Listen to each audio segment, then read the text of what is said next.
지난 시간에 이 마리아가 향유옥합을 예수님께 붓는 것이 자기 스스로는 뭘 하는지를 잘 모르고 한 건데, 근데 어마어마한 거를 했던 거였던 것을 얘기했습니다. 그래서 이 예수님에게 발에 향유를 붓고, 그러니까 향기가 나는 기름을 붓고, 그것을 자기 머리털로 그 발을 닦는데, 발을 그러니까 바르는 거죠. 그 향유를. 바르는 그 향기가 나는 기름을 바르는 행위는 구약에서는 대제사장 임직식 때, 아론이 대제사장이 될 때 딱 한 번 일어난 일입니다.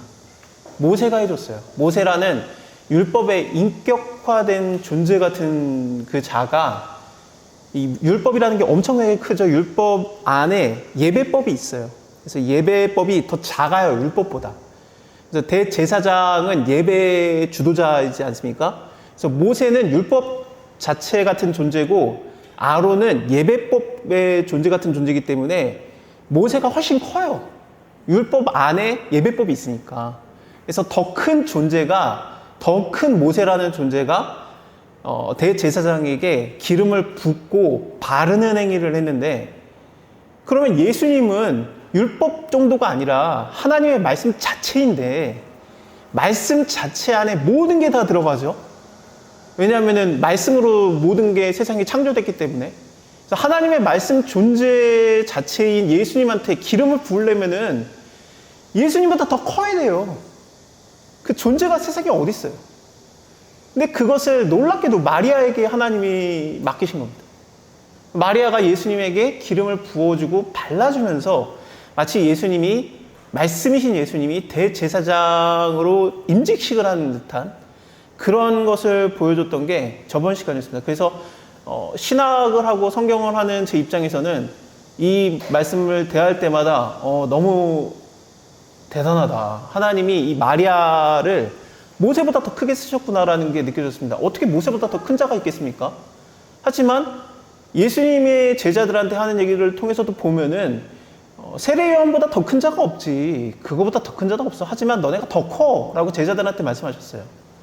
천국에서 너네가 더 커. 그러면서 이제 세례 요한이 천국에서 작다라는 게 아니라 세례 요한처럼 율법의 완성이 없죠.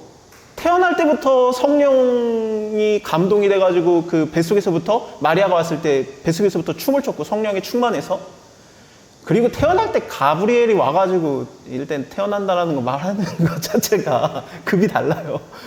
엄마 아빠가 제사장이고, 그리고 나시린으로서 자랐고, 죽을 때도 순교했어요. 그리고 또 예수님이 말하는 것처럼 오기로 했던 그 엘리야의 심령을 가진 자가 바로 이 자다라고 하면서 어마어마한 존재입니다. 그보다 더 큰 존재가 없어요. 율법으로서도 완성을 했고, 죽을 때도 순교했고. 그래서 엄청나게 큰 존재인데 예수님이 말하는 게, 그가 크지. 하지만 내가 너네를 크다고 하면 너네가 더 큰 거야 하면서 제자들한테 말씀하신 거예요.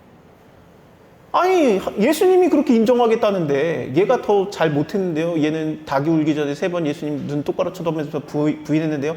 그거 다 필요 없어요. 예수님이 아니야, 걔가 내가 볼 땐 걔가 난 더 크게 할 거야. 그러면은 그 천국의 소자들이 제자들이에요. 그래서 그 얘기가 쭉 나오다가 소자들에게 대하는 것, 너희에게 대하는 것을 하나님께 대하는 것과 똑같이 여기게 해주겠다면서 제자들을 소자라고 분명히 동일시합니다. 그런 걸 생각해 보면은 그 하나님이 크다고 하면 큰 거예요. 마리아가 어떻게 크냐? 마리아가 어떻게 모세보다 크냐? 아니, 하나님이 그렇게 하겠다는데, 하나님이 모세보다 더 크게 일을 쓰시겠다는데 모르고 있는데요? 뭐 무슨 상관입니까? 하나님이 원하는 의도대로, 하나님의 말씀하신 의도대로 그가 원하든 원하지 않았든 순종했다라는 것이 이게 가장 큰 의미입니다. 근데 그렇게 해서 모세보다 더 크게 사용되는 자도 있고, 하나님의 의도와 하나님의 말씀대로 행동을 해가지고 순종을 하지만 원하든 원하지 않든 이 사람은 원하지 않고 순종을 할 건데, 오늘 13장에서는 이 사람은 원하지 않고 순종을 했는데 하나님의 의도대로 했는데, 창세전부터 계획된 대로 움직였는데 이 사람은 모세처럼 커지느냐? 아니에요. 예수님의 말에 의하면 니는 안 태어나는 게 낫겠다라는 말을 듣는 가룟 유다의 얘기를 할 겁니다.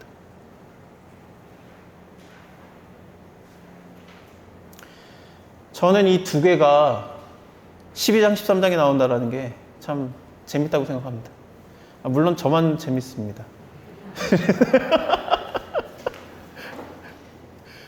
오늘부터 13장부터 미리 말씀을 드리겠습니다. 어렵습니다. 이제 사건 얘기 하나도 없어요. 예수님이 대화를 해요, 제자들과. 이거를 예수님이 대화했던 내용들을 제자들의 시각에서 예수님의 의도를 파악하는 걸로 얘기를 하려고 하다 보니까 설명이 길어지겠죠. 이야기를 하면은 아무리 재미가 없어도 사람이 들어요. 그래서 우리 딸이 학교에 갔는데 학교에서 개미를 선생님이 줘가지고 개미를 받아왔는데 집에 오자마자 개미 그거를 갖다가 책상 위에 올려놨어요. 벌써 확 듣죠? 별 얘기도 아닌데 들어요, 이야기는.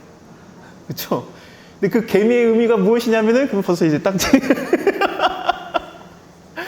근데 이제 제가 말씀드리는 거는 사건 얘기가 아니라 이야기가 아니라 다 의미예요. 13장부터 요한은 아예 대놓고 썼습니다. 딴 데서 이게 21장까지 있는데 요한복음이니까 반 정도 왔는데 딴 데서 반 정도 오면은 예수님이 아직 할 일이 많아요. 근데 요한복음에서는 벌써 죽을 날이 가까웠어요. 이 예수님이 마지막에 하셨던 얘기가 더 중요하다고 생각을 한 겁니다. 저는 모든 성경이 하나님의 감동으로 됐다라고 믿습니다. 그래서 이 부분은 뛰어넘어야 된다는 생각을 하지 않습니다. 봅시다. 물론 발 씻기는 얘기, 유명한 얘기가 몇 개 있지만 6월절 전에 예수께서 자기가 세상을 떠나서 아버지께로 돌아가실 때가 이른 줄을 아시고 세상에 있는 자기의 사람들을 사랑하실 때 끝까지 사랑하시니라. 이게 끝까지 사랑하셨다라는 게 예수님이 하늘에 올라가시기 전까지 끝까지 사랑하셨다라는 의미일 가능성이 굉장히 높습니다.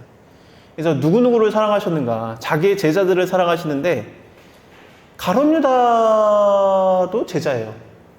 예수님이 발을 씻겨줄 때 가룟 유다도 발을 씻김을 받았습니다. 물론 아까 제가 봉독했던 내가 너에게 새 계명을 주노니 너희가 서로 사랑하라. 이렇게 너희가 서로 사랑하면은 너희가 내 제자인 줄 세상에 알리라 그러는데 그거는 가룟 유다가 나간 다음에 하신 얘기예요. 그러니까 가룟 유다에게 준 계명이 아니에요.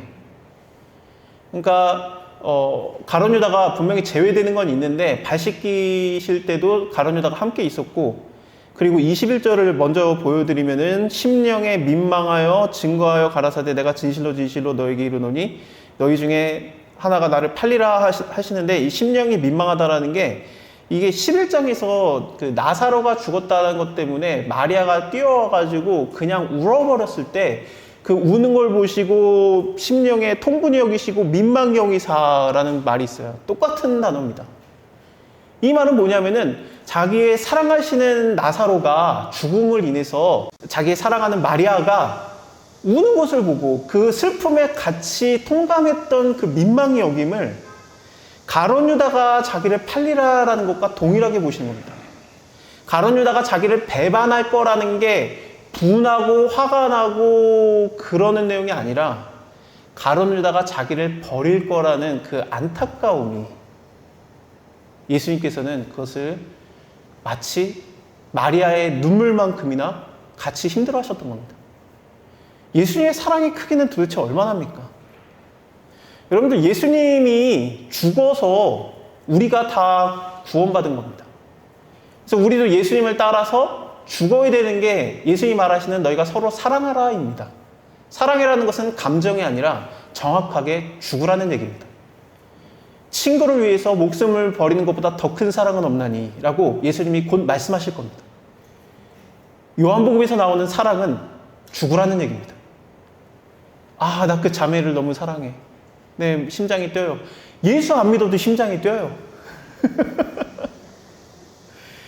사랑이라는 말은 너가 나를 위해서 죽느냐라는 거지 다른 감정에 대한 얘기가 아니에요.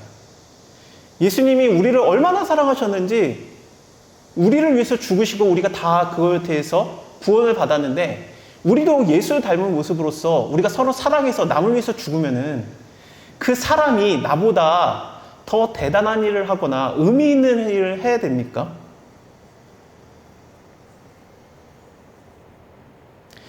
내가 한 사람을 구했다라면 내가 그래서 그 사람을 위해서 목숨을 걸었다라면 그 사람이 생명의 은인의 그 뜻을 기리면서 목숨을 헛되이 않게 하기 위해서, 생명을 헛되이 않게 하기 위해서 잘 살고 공부도 열심히 하고 멋진 사람이 돼서, 훌륭한 사람이 돼서 하나님의 뜻대로 사는 것이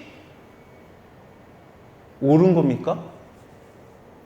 그 사람이 그렇게 살았는데 하나님을 제대로 믿는 것 같지도 않고 부모도 거역하고 자식들도 함부로 하고 사회적 망난이면은, 그러면은 그 사람의 죽음이 헛된 겁니까? 우리는 죽음에 대해서 어떻게 생각을 하냐면, 내가 죽으면은 그거에 대한 대가가 있어야 된다고 생각을 해요. 내가 죽었으면, 내가 희생을 했으면 더 큰 일이 이루어져야 된다고 생각을 합니다. 근데 성경에서 말하는 하나님의 의도는 그렇지는 않습니다. 너가 나의 뜻을 받아서 죽을 수는 있는데 그 죽음에 대한 결과가 별로일 수 있다는 것을 하나님은 언제나 말씀하셨습니다. 우리가 예수 따라간다면 그게 사실 정상이에요. 예수님의 죽음과 맞바꿀 수 있는 게 어디 있어요? 예수님이 죽는 건 손해예요. 예수님이 죽어서 얻어진 대가가 우리 따위라면 하나님 입장에서 실리적인 걸 따진 게 아닙니다. 하나님의 사랑이라는 게 그런 거예요.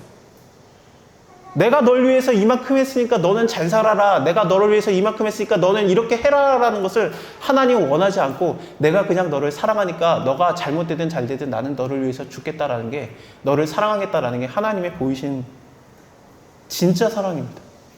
우리에게 그걸 요구하세요. 너가 그럴 수 있느냐?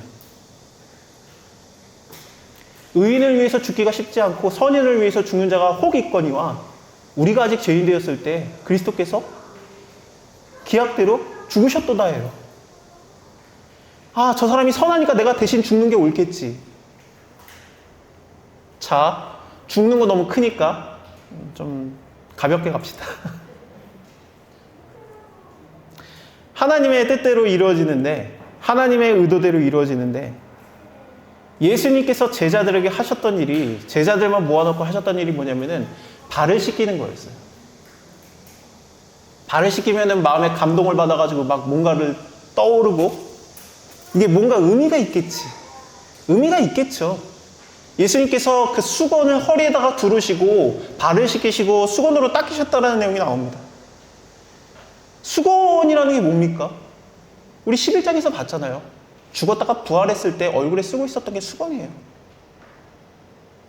이제 곧 예수님이 죽었다가 부활한 다음에 수건이 개켜져 있는 것을, 무덤에 있는 것을 보게 될 겁니다. 부활의 상징이에요. 그러면 내가 죽음을 각오하고 하는 헌신이 수건을 허리에다가 둘렀다는 게, 내가 남을 위해서 하는 죽음을 각오한 헌신이 과연 좋은 결과만 일어나는가라는 거죠. 가룟 유다가 배반할 건데요. 근데 이 가룟 유다가 배반하는 것을 예수님께서는 하나님의 뜻대로 정해진 일을 하고 있는 거기 때문에 이것을 민망히 여기시고 그냥 받아들였어요. 여러분들, 내가 예수 그리스도를 믿고 하나님을 믿는데, 내가 죽음을 각오한 희생을 하는데, 이웃사랑 하는데 아무런 열매가 없고 의미가 없는 것 같다면 계속 하실 수 있어요? 그게 오늘 발 씻기는 장면입니다. 예수님께서 나도 했으니 너네도 해라. 아무 의미가 없어 보여요. 내가 얘한테 이거 해줘서 뭐하지? 내가 이 사람한테 노력해서 뭐하지? 내가 나 먹을 거 줄여가면서, 나는 맛없는 거 먹어가면서 저 사람한테 해줘봤자 뭐하지? 그 사람이 뭔가 마음에 깨닫고 변화되는가? 배반할지도 몰라요. 근데 하나님께서 원하시는 거라면 하라는 거예요. 우리는 어떻게 기도할까요? 하나님, 그 사람이 나한테 배반하지 않게 해주세요라고 기도를 하겠죠. 근데 예수님께서 너희 중에 하나가 나를 팔리라라고 한 다음에 민망히 여기셨을 때 제자들이 서로 얘기를 해요. 누구지? 그거 누구야? 예수님 배반할 자 누구야? 그리고 예수님의 품에 이렇게 기대서 있었던 요한복음을 쓴 요한은 예수님한테 직접 물어요. 베드로가 눈치를 주거든요. 야, 좀 물어봐. 그러니까 요한이 예수님을 팔자가 누굽니까? 라고 했더니 예수님이 잘 봐. 내가 이제 이 빵을 주는 자다 하면서 빵을 찝어서 가룟 유다한테 줘요. 그걸 모든 제자가 다 봤어요. 누가 팝니까? 잘 봐. 이 빵을 먹는 자다 하면서 찝어서 가룟 유다한테 줬어요. 심지어 요한은 예수님의 품에 안겼기 때문에 예수님이 팔을 뻗는 시각이, 그 보는 시각이 예수님의 시각과 높이만 다르지 똑같았어요. 가룟 유다가 그 빵을 받는 걸 정확하게 받고 요한은 그걸 기억하고 이것을 세세하게 쓴 겁니다. 그랬을 때 제자들이 아무도 안 말렸어요. 심지어 오해하고 가난한 자에게 먹을 걸 주라고 보내는 건가? 다 그런 생각이 있어요. 내가 사실 예수님일 수 없지만 내가 예수님이었다면 의도가 어땠겠습니까? 잘 봐. 얘가 나 판다 라면서 주면은 한 명이라도 일어나가지고 저 자식이 하면서 말리기를 원했을 것 같아요. 우리의 기도가 그렇지 않습니까? 내가 하나님의 뜻대로 살고 있고 하나님의 의도대로 살고 있고 그런데 내가 힘들고 괴롭대요. 그리고 나랑 같이 밥을 먹는 자가 발꿈치를 들었나이다라는 시편의 말씀을 인용하면서 저 자가 나를 판대요. 그래서 감히 누가 그래요? 그랬더니 얘가 그럴 거야 그러는데 그러면 너 그러면 안 되라고 말하는 사람이 한 명도 없고 전부 다 그걸 못 알아들었어요. 못 알아듣는 게 기적입니다. 왜 못 알아들었을까요?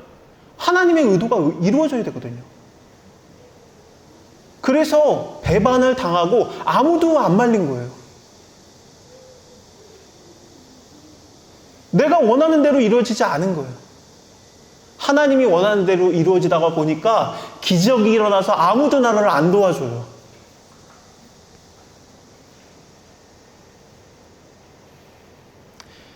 제가 아까 말씀드린 대로 오늘 말씀은 어렵습니다. 어려운 이유는 설명하기 어려워서가 아니라 내가 그걸 받아들이기가 싫어서 그래요. 그래서 어려워요. 하나님 믿으면 잘 됩니다. 하나님 믿으면 성공만 합니다. 하나님 믿으면 실수가 없습니다. 하나님은 실수가 없고 하나님은 우리를 눈동자같이 지키고 있고 밤에도 안 자고 있고 우리를 지키고 있고 다 도와주고 그렇습니다. 아멘 하면 그걸 받아들이지 못할 사람이 세상에 어디 있습니까? 다 아멘 하지. 근데 진짜 신인 예수님께서 하신 말씀은 뭐냐면은 하나님의 아버지의 뜻대로 이루어지다 보면은 정말 기가 막힌 일이 이루어지는데 너를 아무도 안 도와주고 너를 도울 자가 없고 너를 다 떠나고 너를 배반하고 너 함께하는 자들, 네가 심지어 섬겼던 자, 네가 목숨을 버려가면서 네가 섬겨줬던 그 사람이 너를 버릴 거야. 그게 하나님의 의미야 라고 하면은 그거를 받아들이라는 게 예수님의 말씀입니다. 발을 씻길 수 있습니까? 베드로는 발 씻겨줄 때 못 알아들어가지고 내 머리도 씻겨주세요. 내 손도 씻겨주세요. 예수님은 그 정도는 아니고 발만 씻기면 돼. 우리에게 예수님이 원하시는 의도도 그 정도예요. 내가 이웃사랑하는 거, 내가 헌신하는 거, 내가 그 사람을 위해서 죽는 거 어느 정도냐? 그 사람의 발을 씻길 정도입니다. 저번에 말씀드린 것처럼 성전에서 흘러나오는 물이 동편으로 흘러나와서 처음에 계수를 해봤더니 그 물의 높이가 발목 높이였죠. 그리고 1,000척을 더 가서 계수해봤더니 무릎 높이였고 그 다음에 허리 높이, 그 다음에 사람이 능히 건너지 못할 강이 되었더라. 우리가 하나님의 성전이 되어서 우리에게 성령이 흘러나와서 우리가 제일 먼저 닿는 사람이 받아야 되는, 그러니까 내가 그 사람한테 해줘야 되는 생명의 역사는 그 사람의 발을 씻기는 정도라고 생각하면 됩니다. 근데 어려워요. 왜냐하면 이 발을 씻긴다라는 게 인격 모독이에요. 이 발을 만지지 못하게 되어 있습니다. 그 고대 근동에서는 다른 건 다 해도 되는데 발을 건드리는 것은 인격 모독이다. 주인이 야, 너 종이니까 내 발을 씻겨라 그러면 그건 못하게 되어 있습니다.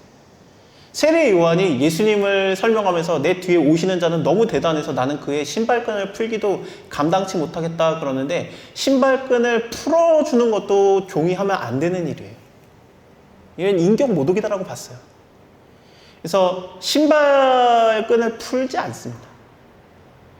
발이 더럽냐? 뭐 더럽겠죠. 근데 그거가 아니라 발이라는 것을 굉장히 좀 의미화해서 더럽다라고 보고 있는 거예요. 고대 근동 사람들이. 그래서 하나님께서 모세에게 너의 신발을 벗어라라고 했을 때 그 신발을 벗으려고 모세가 손을 대는 행위를 해야 됐던 거예요. 그게 쉽지 않아요. 잘 안 해요. 우리나라처럼 신발을 잘 벗지 않습니다. 자기 스스로도 발을 잘 안 만져요.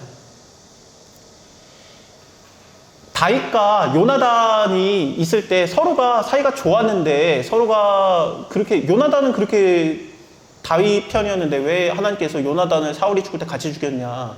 너무하는 거 아니냐? 아니, 아버지의 죄를 인해서 아들이 벌 받는 거 없게 하겠다라고 분명히 에스겔서에서 4장이나 걸쳐서 말씀하셔놓고, 부모가 심포도주를 먹었으므로 자식이 이가 시리다라는 말씀을 없게 하리라 해놓고, 왜 사울이 잘못한 것 때문에 요나단이 죽습니까? 요나단이 죽을 죄를 진 거예요. 요나단이 무슨 죄를 졌을까요? 다윗을 대적했어요. 언제 다윗을 대적했습니까? 언제나 다윗 편이었지. 다윗과 만난 다음에 요나단이 그 아비 사울의 집에 돌아가니라 라고 돼 있어요. 하나님 편에 서는 자에게 대적하는 자로 요나단이 그려져요. 그래서 그 요나단이 다윗과 만나가지고 얘기를 하면서 서로 옷도 벗어주고 모든 걸 다 공유할 때 그가 신발을 벗었다라는 단어가 없어요. 성경에서 커요. 다 준 건 아니에요. 요나단이 다윗에게.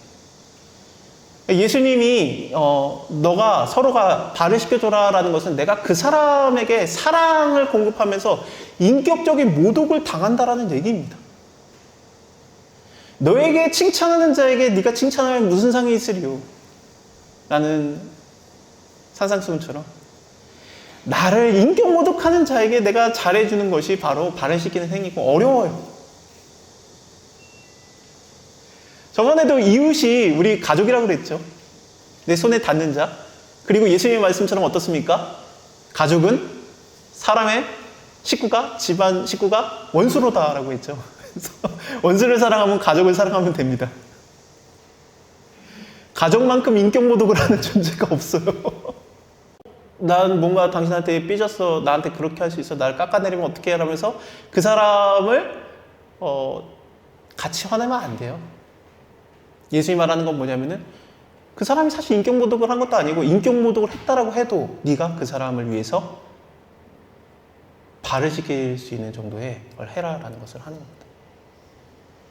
세족식이라는 거를 하는 게 뭐 발식이라는 게 그게 아니라 내가 그 사람을 위해서 인격 모독을 당해도 된다라는 것을 예수님이 말한 겁니다. 근데 너무 심하게 당하지는 말아라. 그 사람을 완전히 바꿀 생각은 할 필요 없고 발 정도만 씻기는 정도로만 하면은 너는 됐다. 목욕을 한 자에게는 더 이상 씻을 필요가 없다라고 하면서 다시 말하면 예수 그리스도의 피로 그 몸을 씻은 자, 그러니까 예수 믿는 자에 대해서는 우리가 희생을 하는 것을 하나님께서 원하셨습니다.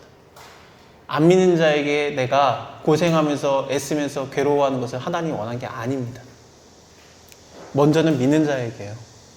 그래서 내가 내 가족에게 내 가족이 나를 무시하고 내 가족이 나를 인격모독하는 것 같고 내 가족이 원수 같다.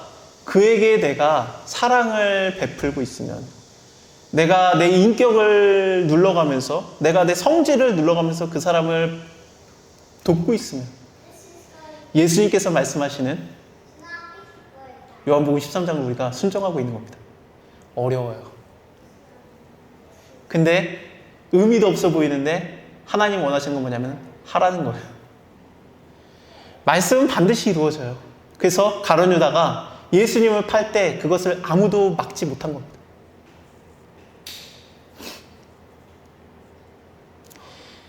마리아는 하나님의 오랜 계획과 의도대로 자기도 모르게 모세보다 더 큰 일을 해냈는데 기름을 부어주면서 예수님한테 기름을 부으면서 예수님을 그리스도로 임명을 하는 어마어마한 일을 했는데 하나님의 의도대로 하나님의 뜻대로 가룟 유다는 예수님을 팔아먹습니다. 안 팔면 안 돼요. 왜냐하면 예수님은 6월절에 어린 양으로 죽으셔야 되기 때문에 지도자들이 말했던 야 지금 사람이 너무 많으니까 6월절 끝난 다음에 몰래 죽이자라는 것이 이루어지면 안 돼요. 6월절 때 죽어야 돼요. 6월절 전날에. 그래야지만 되기 때문에 가룟 유다가 팔아먹어 줘야 아 그래 팔아먹은 김에 우리가 해보자 그러면서 그들이 추진을 하고 예수님이 6월절에 어린 양으로서 죽으시는 겁니다. 저는 이것을 곱씹어 보면서 한 가지 생각을 하게 됐습니다.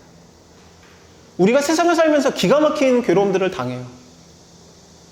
내가 죄진 것 때문에 그렇겠죠.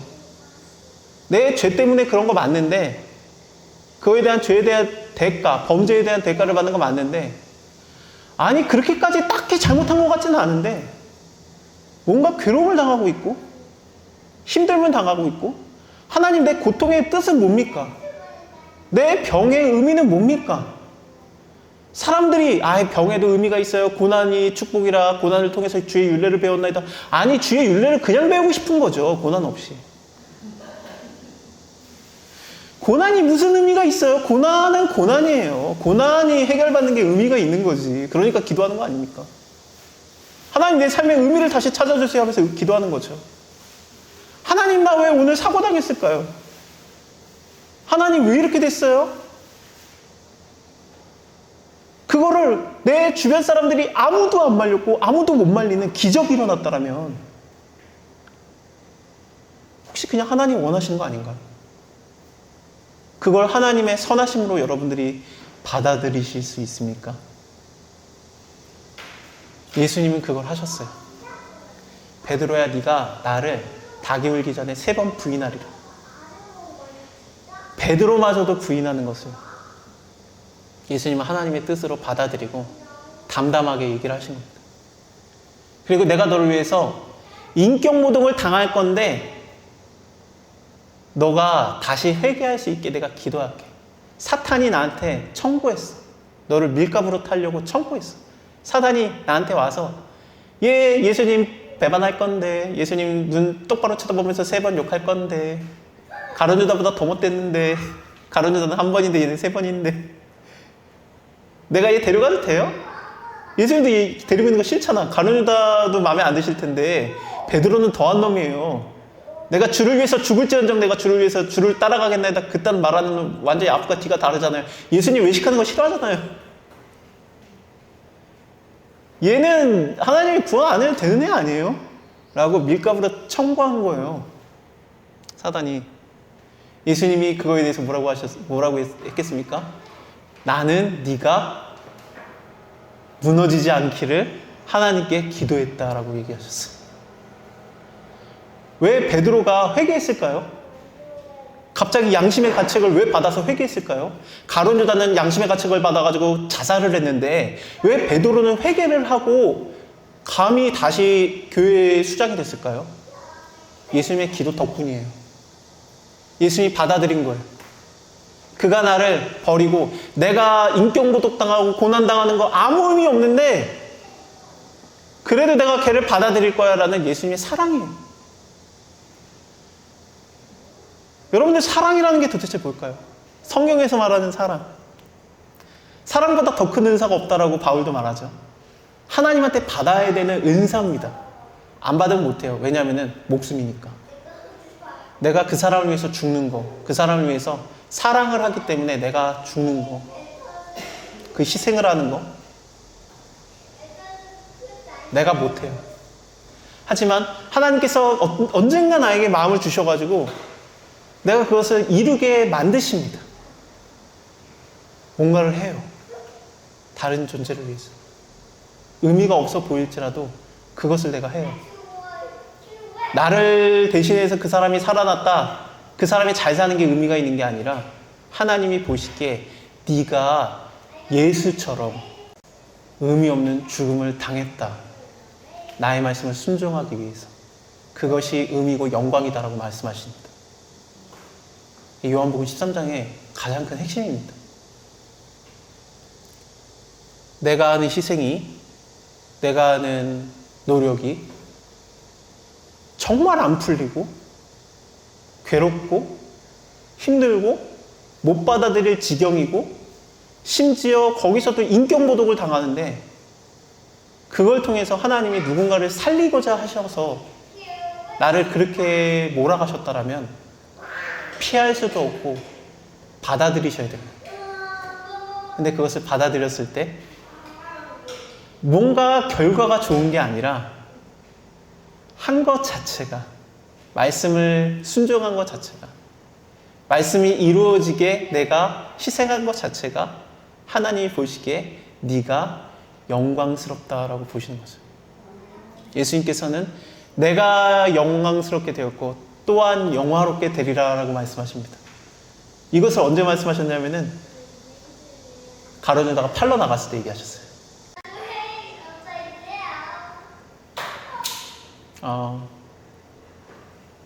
제 아들이 그만하라고 하니까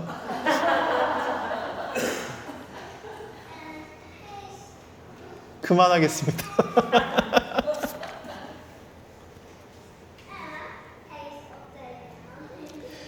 그냥 그 결론으로 마지막 그 구절을 읽겠습니다. 시몬 베드로가 가로되 주여 어디 가십니까? 예수께서 대답하시되 나의 가는 곳을 네가 지금은 따라올 수 없으나 후에는 따라올 것이다. 베드로가 가로되 주여 내가 지금은 어찌 따라갈 수 없습니까? 주를 위해서 내 목숨을 버리겠나이다. 예수께서 대답하시되 네가 나를 위해서 너의 목숨을 버리겠느냐? 내가 진실로 진실로 너에게 이르노니 지금은 아니고 지금 네가 날 부인하는 것, 닭이 울기 전에 3번 나를 부인하는 것이 하나님의 말씀의 계획이고 의미다 라는 걸 받아들이겠다라는 게 오늘의 말씀의 결론입니다. 예수님의 마음을 품고 하나님의 뜻을 고난이라고 할지라도 배반이라고 할지라도 담담하게 받아들이시는 여유를 가지시기 바랍니다.